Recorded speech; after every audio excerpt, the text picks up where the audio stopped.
বাশার আল আসাদের পতনের পর সিরিয়ায় ইসরায়েলি সামরিক বাহিনীর আগ্রাসন ব্যাপক বৃদ্ধি পেয়েছে। বিমান হামলা জোরদারের পাশাপাশি ইসরায়েলি সামরিক বাহিনীর ট্যাঙ্ক ইতিমধ্যে সিরিয়ার রাজধানী দামেস্কের কাছাকাছি পৌঁছে গেছে। এর মাঝেই তুরস্কের প্রেসিডেন্ট এরদোয়ান সিরিয়াকে ভেঙে ফেলার ষড়যন্ত্রের বিরুদ্ধে হুঁশিয়ারি উচ্চারণ করেছে। তিনি বলেছেন, সিরিয়াকে আর কখনোই ভেঙে ফেলতে দেওয়া হবে না। কেউ যদি সিরিয়া ভূখণ্ডের অখণ্ডতা নিয়ে আপোষ করতে চায়, তাহলে তাদের বিরুদ্ধে ব্যবস্থা নেবে তুরস্ক।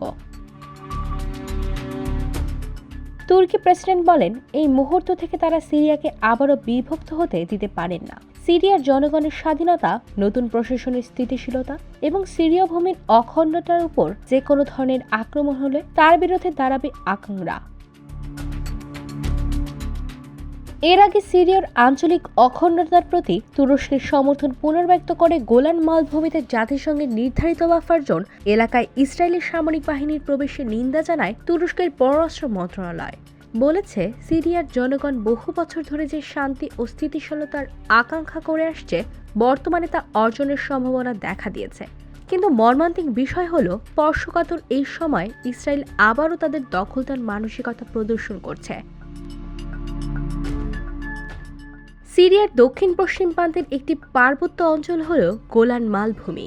1967 সালের 6 দিনের এক যুদ্ধে এই মালভূমির বেশিরভাগ এলাকার দখল নিয়েছিল ইসরায়েল। পরবর্তীতে জাতিসংঘের তত্ত্বাবধানে সিরিয়ার সীমান্ত লাগোয়া অঞ্চলটিতে বাফার জোন নির্ধারণ করা হয়।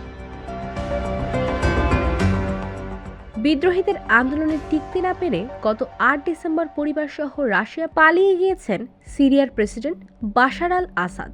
এর মধ্য দিয়ে সিরিয়ায় আল আসাদ পরিবারের 5 দশকের বেশি সময়ের অবসান ঘটেছে।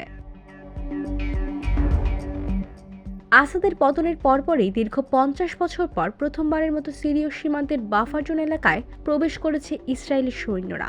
সীমান্তের সুরক্ষা নিশ্চিত করার জন্য ইসরায়েলি সৈন্যরা সাময়িক সময়ের জন্য সেখানে প্রবেশ করেছেন বলে দাবি করেছে Israel. IVTV, USA, new York.